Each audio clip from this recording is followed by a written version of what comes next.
बोलिए सद्गुरु देव की जय। बहुत ही बढ़िया भजन है, निर्मल साहेब जी की रचना। सद्गुरु से प्रार्थना कर रहे हैं, हे गुरुदेव हमारे यहाँ आप आते रहें और हम सबके उद्धार के लिए कुछ ज्ञान बोध विचार देते रहें। इसी पर भजन है ये। साहेब हमारी नगरिया में आया करो, साहेब हमारी नगरिया में आया करो, आया करो प्रभु दया करो, आया करो प्रभु दया करो, साहेब हमारी नगरिया में आया करो। हम सब जीव या जान है साहेब, हम सब जीव अजान है साहेब, दीन जानी प्रभु दया करो, दीन जानी प्रभु दया करो, साहेब हमारी नगरिया में आया करो, आया करो प्रभु दया करो, साहेब हमारी नगरिया में आया करो। हम सब दीन गरीब जीव को, हम सब दीन गरीब जीव को, विमल रूप दरे साया करो, विमल रूप दर्शाया करो, साहेब हमारी नगरिया में आया करो, आया करो प्रभु दया करो, साहेब हमारी नगरिया में आया करो। जो कुछ भूल चूक हो हमसे, जो कुछ भूल चूक हो हमसे, आगे जानी चित में न धरो, आगे जानी चित में न धरो, साहेब हमारी नगरिया में आया करो, साहेब हमारी नगरिया में आया करो। काल संधि ओझाई कल्पना, काल संधि और झाई कल्पना, सो प्रभु जी पर खाया करो, सो प्रभु जी पर खाया करो, साहेब हमारी नगरिया में आया करो, आया करो प्रभु दया करो, साहेब हमारी नगरिया में आया करो। निर्मल दास प्रभु प्रेम न छूटे, निर्मल दास प्रभु प्रेम न छूटे, दिन दिन भक्ति बढ़ाया करो, दिन दिन भक्ति बढ़ाया करो, साहेब हम हमारी नगरिया में आया करो प्रभु दया करो, साहेब हमारी नगरिया में आया करो। साहेब हमारी नगरिया में आया करो प्रभु दया करो। हे सदगुरु साहेब, हे संत स्वामी, हमारे गांव नगर में आते रहिए, निश्चित ही दया करके आते रहिए। संत गुरु जब आते हैं तो उनकी बहुत बड़ी दया है कि अपना सब कुछ इतना छोड़ के ज्ञान ध्यान साधना और हमारे यहाँ आते हैं, हमारे उद्धार के लिए आते हैं, कल्याण के लिए आते हैं। नहीं तो जहाँ रहेंगे वहीं उनकी पूर्ति के लिए सब मिल जाएगा। उनको खाने के लिए मिल जाएगा, उनको रहने के लिए मिल जाएगा, उनको कपड़े मिल जाएंगे, सब मिल जाएंगे। साधु खाने बिना नहीं मरेगा कभी, अगर वो साधना करता है तो। लेकिन संत गुरु का बहुत बड़ा उपकार होता है कि जो छोड़ करके अपनी ज्ञान ध्यान साधना को हमारे कल्याण के लिए हमारे बीच में आते हैं, उद्धार के लिए आते हैं भक्तों के। इनको 2 शब्द ज्ञान की सीख मिलेगी, इनके जीवन का सुधार होगा, इनका कल्याण होगा, इनका जीवन सुखी बनेगा। संत गुरुजन ही हमारे सच्चे सुख के हितैषी हैं। हमारे जीवन के सच्चे हितैषी संत गुरु ही होते हैं, जो हमारे उद्धार के लिए सोचते हैं। साहब कह रहे निश्चित ही दया करके आप आते रहिए हमारे यहाँ, ताकि हमें कुछ ज्ञान ध्यान की बातें मिलती रहें, सीख मिलती रहे। कहते नहीं हैं कि जब संत गुरु आते हैं तो तन मन धन तीनों पवित्र हो जाता है, होता है ना। तन पवित्र करते हैं, पहले साफ सुथरा नहा धो लें जल्दी, गुरु जी आ रहे हैं, उनकी पूजा करना है, उनके पास बैठना है, साहेब आ रहे हैं। सुबह से ही सब जल्दी तैयार हो जाते हैं, आते हैं। गुरुदेव जी तो नहीं करते। और मन पवित्र होता है कि गुरुदेव जी आ रहे हैं, मन में कितनी प्रसन्नता, क्या बनाऊं, क्या खिलाऊं, कितना फूल चढ़ाऊं, कितना क्या करूं। मन भी पवित्र हो जाता है। मन में किसी प्रकार का राग नहीं रहता, द्वेष नहीं रहता, किसी झगड़ा लड़ाई नहीं, बैर विरोध नहीं, गाली गलौज नहीं। मन में कोई उस समय विकार रहता ही नहीं है जिस समय संत गुरु घर में पधारते हैं। कितना पवित्र हो जाता है मेरा मन। और तीसरा क्या पवित्र होता है?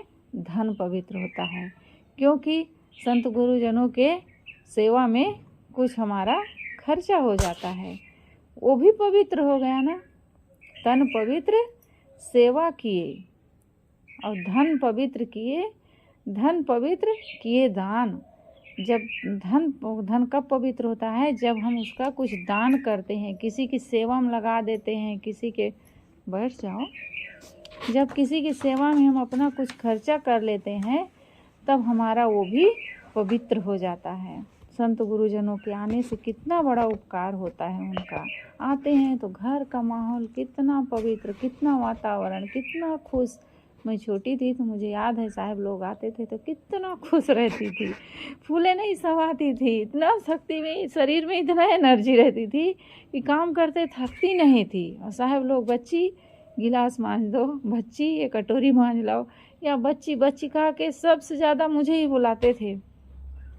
मतलब कितना मन में कितना खुशी होती थी। ये संत गुरु का ही उपकार है। ना आते यहाँ और घर के माँ सेवा ना करती संतों के तो ना आते, और आते ना तो हम लोग आज कहाँ जानते भक्ति क्या होती है, वैराग क्या होता है, जीवन का उद्धार कैसे होता है, कैसे करना चाहिए, कैसे जीवन जीना चाहिए, कहाँ सीख पाते। ये कितना बड़ा संत गुरुजन का उपकार है। और घर के माँ का कितना बड़ा उपकार है कि जो संत गुरुजनों की सेवा करते थे। तो साहब कह रहे हैं कि हे साहेब, हे संत स्वामी, हमारे गांव नगर में आते रहिए, निश्चित ही दया करके आप आते रहिए, इसको आप छोड़िए मत। हम सब जीव अजान है साहेब, दीन जान प्रभु दया करो। हे स्वामी, हम सब सामान्य जीव अज्ञानी हैं, हमारे पास कोई ज्ञान नहीं है, कोई बोध नहीं है, कुछ नहीं जानते हैं हमें क्या करना चाहिए, क्या नहीं करना चाहिए। बस ज़िंदगी मिल गई जितना सीख पाए माता पिता से, पास पड़ोस से, देख सुन के जितना समझ आई वैसे जीवन जीते रहे। हम जड़ क्या है, चेतन क्या है, बंधन क्या है, मोक्ष क्या है, पाप क्या है, पुण्य क्या है, कहाँ जान सकते थे। इसको कोई संत गुरु ही बताते हैं कि ये हम जो पाप क्या है, पाप किसको कहते हैं सौम्या? जब हम गलत काम करते हैं तो हमको पाप वही है जिसको हम, जो चीज़ हम अपने लिए नहीं चाहते हैं। जैसे हमें कोई गाली देता है, हम गाली नहीं सुनना चाहते ना, अपने लिए नहीं चाहते हैं, तो हम भी दूसरों को उसे ना दें। हम जो चीज़ अपने लिए नहीं चाहते हैं वो चीज़ हम दूसरों के साथ ना करें। कोई भी गलत काम, जो गलत काम हमें नहीं पसंद है, हम नहीं चाहते कि हमारे साथ कोई कहे, हमें कोई डांटे, हमें कोई फटकारे, हमें कोई दुख दे, हमारे साथ कोई गलत काम करे, हम अपने लिए नहीं चाहते ना, तो वैसे हम दूसरों के साथ भी गलत ना करें।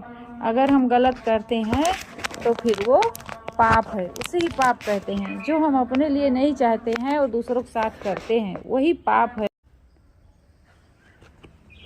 तो पाप है हम जो दूसरों के लिए, हम जो अपने लिए नहीं चाहते वो दूसरों के साथ ना करें। और पुण्य है हम जो अपने लिए चाहते हैं कि सब लोग हमसे अच्छा से बोलें, हमें अच्छा सुख दें, शांति दें, हमारी सेवा करें, अपने लिए हम चाहते हैं, तो वही दूसरों के साथ भी हम करें। यही पुण्य है, दूसरों को सुख देना, शांति देना, यही तो पुण्य का काम है। कोई गरीब मिल गया, दुखिया मिल गया, पीड़ित है, भूखा है, प्यासा है, उसको हम पानी पिला दें, चप्पल नहीं है चप्पल दे दें, ऐसे परोपकार किया जाता है। और कैसे हम करेंगे? तो जो हम अपने लिए चाहते हैं वही दूसरों के साथ करना पुण्य है। हम जो अपने लिए नहीं चाहते और दूसरों के साथ करते हैं तो यही पाप है। तो साहब कह रहे हैं कि हम तो सामान्य जीव अज्ञानी हैं, हमें कोई बोध ही नहीं है कि बंधन क्या है, मोक्ष क्या है, पाप क्या है, पुण्य क्या है, सत्य क्या है, असत्य क्या है, ऐसा ही हमें पता नहीं था। तो हे स्वामी, हम सब सामान्य जीव अज्ञानी हैं, आत्मबोध से दरिद्र हैं। दरिद्र का मतलब है निर्धनी होना, दरिद्रता का मतलब है कि निर्धन होना, गरीब होना, एकदम गरीब होना। तो हमारे पास उतना ज्ञान नहीं, हम ज्ञान से गरीब हूँ।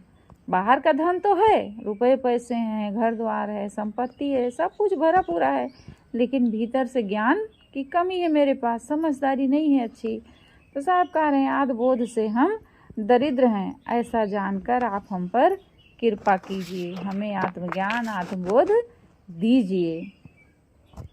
हम सब दीन गरीब जीव को विमल रूप दर्शाया करो। हम आत्मबोध और आत्म शांति रूपी धन से रहित यानी दरिद्र हूँ, गरीब हूँ, आप आकर के हमारे निर्मल आत्म स्वरूप का बोध देते रहें, हमें ज्ञान देते रहें, आत्मा का ज्ञान देते रहें। आप आकर के जो कुछ भूल चूक हो हमसे अज्ञान चित्त में न धरो। साहब देखो कितना बढ़िया विनम्र प्रार्थना कर रहे हैं। यदि हमसे आपके प्रति की गई सेवा एवं बात व्यवहार में भूल चूक हो जाए तो हमें अज्ञानी समझकर उस पर ध्यान ना दें। अब हमसे कोई मान लो गलती हो जाए तो हमें वहाँ अहंकार नहीं करना चाहिए।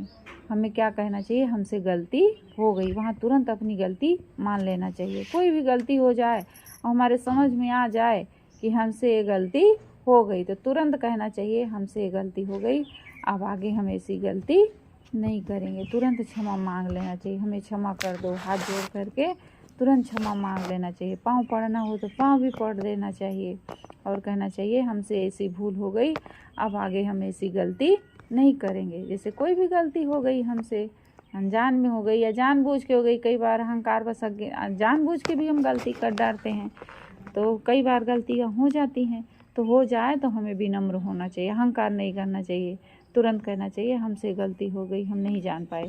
जब आदमी विनम्र हो जाता है, अपनी गलती क्षमा मांग लेता है, सामने वाला फिर उसको बहुत प्यार करने लगता है, उसको बहुत प्यार करने लगता है। और अगर अहंकार करता है तुरंत डांट के और भगाता है, डांटता है ना, झूठ बोल रहे हो। अगर हम विनम्र हो जाएं तो हमें और वो प्यार करता है और मुझे मानने लगता है। तो कभी हमें नहीं सोचना चाहिए कि हमारी गलती जान जाएंगे तो हमें अच्छा नहीं मानेंगे, ऐसा नहीं सोचना चाहिए। वो और अच्छा बन जाता है, उसकी नज़र में अच्छा बन जाता है। देखो झूठ नहीं बोला, सत्य बोला, सबसे गलती होती है। आदमी से ही गलती होगी, दीवार थोड़े गलती करेगी, पेड़ पौधा थोड़े गलती करेंगे, आदमी ही गलती करता है। तो आदमी उसको क्षमा मांग के सुधार भी कर लेता है अपना। अब आगे से ऐसी गलती हम नहीं करेंगे। तो साहब कह रहे हैं अगर हमसे सेवा में या बात व्यवहार में कोई भूल चूक हो गई है तो हमें अब क्षमा कर देना और हमें अज्ञानी जान करके उस पर ध्यान मत देना कि उसको मन में रखे रहें कि ये ऐसी गलती किया है, इस पर ध्यान मत देना। काल संधियो झाई कल्पना, सो प्रभु जी परखाया करो। हे स्वामी, काल संधि झाई एवं कल्पना जो हमारे लिए बंधन है, इनकी हमें परख कराते रहें। हमारे मन की कल्पना ही काल है। कौन सी कल्पना हम करते हैं कि हम पढ़ लिख लेंगे तो सुखी हो जाएंगे, नौकरी कर लेंगे तो सुखी हो जाएंगे, लड़का है तो सोचते हैं कोई लड़की शादी कर लेंगे तब सुखी हो जाएंगे, लड़कियां हैं सोचती हैं कोई लड़के शादी कर लेंगे तो सुखी हो जाएंगे। मन में कल्पना करते रहते हैं, ऐसा करेंगे वैसा करेंगे। और जो उससे ऊपर उठ जाते हैं वो सोचते हैं कि भगवान मिल जाएगा तब सुखी हो जाएंगे, हम देवी देवता पूजा करेंगे तो सुखी हो जाएंगे। ऐसे मन में कल्पना करते रहते हैं। कल्पना करके कोई हमें बाहर से सुख नहीं दे सकता है। हमें कब सुख मिलेगा? जब हम अच्छा कर्म करेंगे, अच्छी मेहनत करेंगे, अच्छा परिश्रम करेंगे, तब हम सुखी हो सकते हैं। कोई भगवान, कोई देवी देवता, कोई ईश्वर ब्रह्म परमात्मा हमें सुख नहीं दे सकता है। हम गलत कर लेंगे तो फिर हमें कोई आएगा सुख देने? नहीं आएगा। हम गलती किए हैं तो हम स्वयं बेचैन होंगे, परेशान होंगे, हमसे गलती हो गई, या हम डांटे जाएंगे, मारे जाएंगे। गलत करेंगे तो वहाँ भगवान आता है बचाने? गलत किए हैं तो नहीं आता ना भगवान बचाने, तो कोई नहीं आएगा बचाने के लिए। हम गलत करेंगे तो क्या करना है? हमें गलत करना ही नहीं है। तो एक कल्पना ही काल है और अपने शुद्ध स्वरूप चेतन से पृथक अनात्म वस्तुओं एवं मान्यताओं में तादात्म्य करना संधि है। जो अनात्म है, अनात्म क्या है? अपनी आत्मा ही केवल हमारी है, बाकी हमारा कुछ इस संसार में नहीं है। शरीर भी मेरा नहीं है, शरीर जड़ है, क्योंकि जब जीव शरीर से निकल जाता है तो शरीर फिर सड़ने गलने लगता है, तुरंत गंधाने लगता है, तुरंत उसको जलाना पड़ता है या तो मिट्टी में दफनाना पड़ता है, कुछ करना पड़ता है, नहीं तो सड़ने लगता है तुरंत। तो ये अनात्म है। शरीर हमारा अनात्म है और हमारी आत्मा जो है वही हमारी है। तो हम क्या करते हैं? शरीर में मोह कर लेते हैं, शरीर से ज़्यादा मोह कर लेते हैं। कहते नहीं मेरा शरीर है, हाथ से पैर से अपनी सुंदरता से इतना मोह आदमी कर लेता है, चाहता है ऐसे सदा बना रहे। जो जड़ वस्तुएं हैं, धन है, संपत्ति है, ये सब छूटने वाली चीज़ हैं। छूट जाती है ना हमसे। शरीर छूटा, सब छूट गया। अभी ही बचपना छूट गया मेरा, छोटे थे वो छूट गया, कहाँ है हमारे हाथ में? वो छूट गया। इतने बड़े हो गए, आगे जवान हो जाएंगे, बूढ़े हो जाएंगे, सब छूटता जा रहा है। सब कुछ छूटता जा रहा है ना हाथ से, तो ऐसे धीरे धीरे सब छूटता जा रहा है। तो छूटने वाली चीज़ों में हम मोह कर लेते हैं। ये क्या है? संधि है। और अपने स्वरूप को जड़ से अभिन्न मानना झाई है, यानी कि जड़ और चेतन सबको एक मान लेना, ये झाई है। ये सब बंधन है।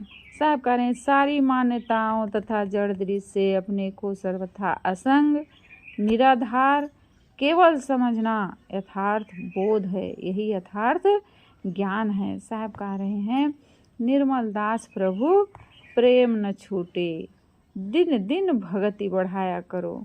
साहब कह रहे हैं कि हे स्वामी, आपके चरणों में लगा हुआ प्रेम कभी न छूटे, क्योंकि अगर आपसे हम छूट गए, संत गुरुजनों से छूट गए, तो फिर मन पता नहीं क्या क्या उधम करेगा, कितनी गलती करेगा, फिर हमसे पता नहीं क्या क्या होने लगे गलती, और पता नहीं हमारी क्या दुर्दशा हो। तो साहब कह रहे हैं हे स्वामी, आपके चरणों में लगा हुआ प्रेम ना छूटे, ये मेरी लालसा है, यही मैं चाहता हूँ। इसलिए आप अपने उपदेशों से हमारे हृदय की भक्ति दिन दिन बढ़ाने में सहयोग करें।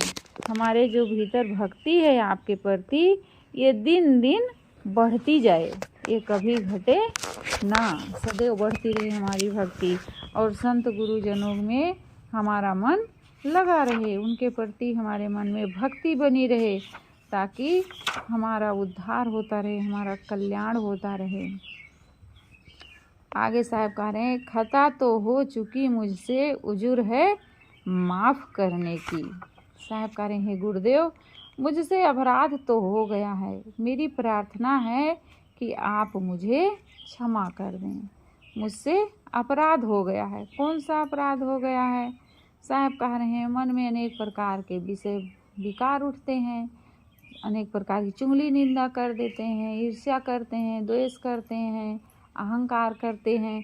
ये सब हमसे बहुत सी गलतियाँ हो चुकी हैं, बहुत अपराध हो गया आज तक। आपसे मैं प्रार्थना कर रहा हूँ हाथ जोड़कर कि आप मुझे क्षमा कर दें। आगे अब हम किसी की बुराई नहीं करेंगे, किसी की निंदा नहीं करेंगे, चुगली नहीं करेंगे, किसी से द्वेष नहीं करेंगे, किसी से मोह नहीं करेंगे, किसी के ऊपर क्रोध नहीं करेंगे। आगे अब हम अच्छा जीवन जिएंगे। अब मुझसे खता जो हो चुकी, अब आप इसको आगे माफ़ कर दीजिए। अब आगे ऐसी गलती नहीं करूँगा। हुआ दरबार में हाजिर दसों नख जोर के स्वामी, हुकुम जैसी तुम्हारी हो, जोन सी राह धरने की। साहब कह रहे हैं, हे स्वामी, मैं दोनों हाथ जोड़ करके आपके दरबार में हाजिर हूँ। आपकी जैसी आज्ञा हो, आप सुधार का जो रास्ता बताएंगे मुझे स्वीकार है। देखिए अपने गुरु पर कितना पूर्ण विश्वास कि आप जैसी रास्ता बताएंगे, आपकी जैसी आज्ञा देंगे, वैसा ही अब मैं आगे करूँगा। यानी कि जिससे हमारा सुधार हो जाए हमारे जीवन का। आप सुधार का जो भी रास्ता बताएंगे वो मुझे स्वीकार है। अधम पापी कुटिल पाजी, महाहिंसक सुना स्वामी, अधर्मी तर गए कितने, मेरी भी गरज तरने की। कितने अधर्मी तर गए आपकी शरण में आ करके हैं, कितने अधर्मी तर गए। बड़े बड़े पापी पाप कर करके संत गुरुजनों की शरण में जा करके अच्छा सत्संगी हो जाते हैं, अपने जीवन का सुधार कर लेते हैं, पूर्ण रूप से अपने जीवन को निर्मल बना लेते हैं। तो साहब कह रहे हैं, स्वामी मैंने सुना है पतित पापी कुटिल दुष्ट तथा भयंकर हिंसक जैसे कितने अधर्मी भी आपकी शरण में आकर के मानसिक विकारों से पार होकर उद्धार पा गए। मैं भी आपकी शरण में रहकर उद्धार पाना चाहता हूँ। कठिन संसार संशय की लहर उठती अगम स्वामी, विषय धारा प्रबल है, फिक्र है जन्म मरने की। हे स्वामी, संसारिक वासनाओं और संशय की भयंकर और अपार लहरें मन में उठती है। संसारिक वासनाओं और संशय की भयंकर और अपार लहरें मन में उठती रहती है। संसारिक वासनाएं काम, क्रोध, लोभ, मोह, राग, द्वेष, ये सब वासनाएं हैं, ये मन में हमेशा उठती रहती हैं। और संशय क्या होता है? संशय होता है कि कहीं अब बेटे रहते हैं तो माँ बाप के ऊपर संशय करते हैं, कहीं ऐसे तो नहीं है कि मम्मी पापा बड़े बेटे को या छोटे बेटे को सारा धन दे देंगे, हमें नहीं देंगे, हैं? ऐसे संशय होता है। बहू बेटा है, माँ बाप हैं तो क्या सोचते हैं, कहीं बेटा हमारी सेवा करेगा बुढ़ापा में कि नहीं करेगा। ऐसे अनेक प्रकार के संशय मन में लगे रहते हैं। पति है तो पत्नी पर संदेह करता है, मेरी पत्नी ठीक है कि नहीं है।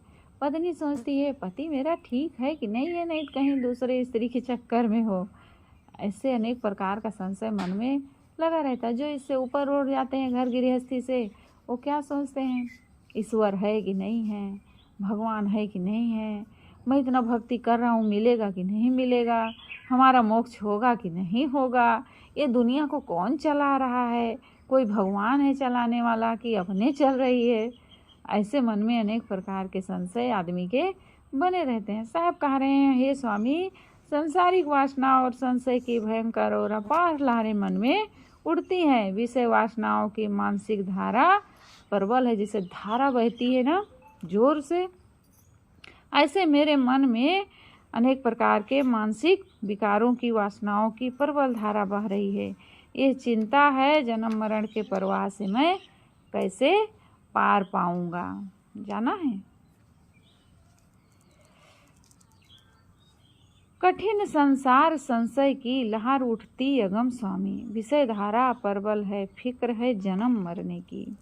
साहब कह रहे हैं कि हे स्वामी, मैंने सुना था कि आप पतितों के तारक हो। आपकी शरण में आकर के कितने हिंसकी लोग, कितने पापी लोग तर गए। ऐसे आपकी शरण में रह करके मैं भी अपना उद्धार चाहता हूँ। तेरी जैसी निगाह होवे, करो वैसी प्रीतम प्यारे। हमारे सोच दरिया में तुम्हें क्या गरज आने की। हे प्रियतम प्यारे गुरुदेव, आप मेरे लिए जैसा उचित समझे वैसा करें। आपका क्या प्रयोजन है कि मेरे चिंता सागर में आप आए। संत गुरुजन की क्या लगी है चिंता कि हमारे दुख में वो भी आकर के हमारे उद्धार का सोचते हैं। आपकी कोई गर्ज नहीं है, गर्ज तो हमारी है, लेकिन फिर भी आदमी नहीं सोचता है। कहाँ संतों को बुलाते हैं, कहाँ गुरुजनों की सेवा करते हैं, जबकि गर्ज हमारी है, दुख हमें है, पीड़ित हम हैं, वो नहीं है, वो तो मुक्त हो चुके हैं। लेकिन फिर भी हम उनके लिए ध्यान नहीं देते हैं। साहब क्या कह रहे हैं, आप जैसा मेरे लिए उचित समझे वैसा करें, नहीं तो आपका क्या प्रयोजन है कि मेरी चिंता सागर में आप आवें। मगन निर्मल अधम पापी नित्य यूं ही पुकारेगा। अगर सुनिए या ना सुनिए, कठिन पीड़ा विराने की। आप मुझ उपेक्षित की पीड़ा सुने या ना सुने, परंतु ये पतित पापी दास आपके सामने सदैव विनम्र ही रहेगा। आप सुने या ना सुने, लेकिन फिर भी मैं आपके सामने सदैव विनय प्रार्थना करता रहूँगा कि आप हमारा कल्याण कर दीजिए। इन पंक्तियों के भाव से पता लगता है कि निर्मल साहब का हृदय भक्ति एवं विनय रस से लबालब भरा था। कितनी उनके अंदर भक्ति भावना रही, सुनने से पता चलता है उनके अंदर बहुत भक्ति भावना रही। मन में विषय विकार, विषय वासनाओं और संशय की अगम अपार लहरें उठती हैं, क्योंकि अनादि अभ्यस्त विषय वासनाओं की धारा प्रबल है। ऐसी दशा में आरंभिक साधक का मन विचलित होता ही है। जब शुरू साधना रहती है तो विचलित होता है मन, कर पाएंगे साधना, नहीं कर पाएंगे, परंतु निश्चल भाव से पूर्ण सद्गुरु की शरण में समर्पित साधक निरंतर के सेवा, स्वाध्याय, साधना तथा समाधि के अभ्यास से परम शांति को प्राप्त कर लेता है। हमारे सोच दरिया में तुम्हें क्या गरज आने की। कितना बड़ा भाव है इस पंक्ति का। इस पंक्ति का भाव मन को मथ देता है। आपका क्या प्रयोजन है जो आप मेरे चिंता सागर में पड़े, परंतु ये पक्का है कि सद्गुरु मुमुक्षुओं के चिंता सागर में आकर और नाना कष्ट सहकर उनके उद्धार के लिए प्रयत्न करते हैं। ऐसा ना होता तो हम अधमों का उद्धार न होता। जिनकी सारी इच्छाएं समाप्त हैं, जो सदैव आत्मलीन हैं, ऐसे महापुरुषों का क्या प्रयोजन है कि वे दूसरों के उद्धार के लिए माथापच्ची करें, परंतु वे ऐसा करते हैं। अतएव सद्गुरु निश्चल मुमुक्षु के चिंता सागर में, सोच दरिया में आते हैं। तो साहब क्या कह रहे हैं इसमें, खता हो चुकी मुझसे उजुर है माफ़ करने की है। गुरुदेव, मुझसे अपराध हो गया है, मेरी प्रार्थना है कि आप मुझे क्षमा कर दें। मैं दोनों हाथ जोड़ करके आपसे प्रार्थना कर रहा हूँ, आपके दरबार में हाजिर हूँ। आप मुझे रास्ता बताएं और मेरा उद्धार करें। बोलिए सद्गुरुदेव की जय।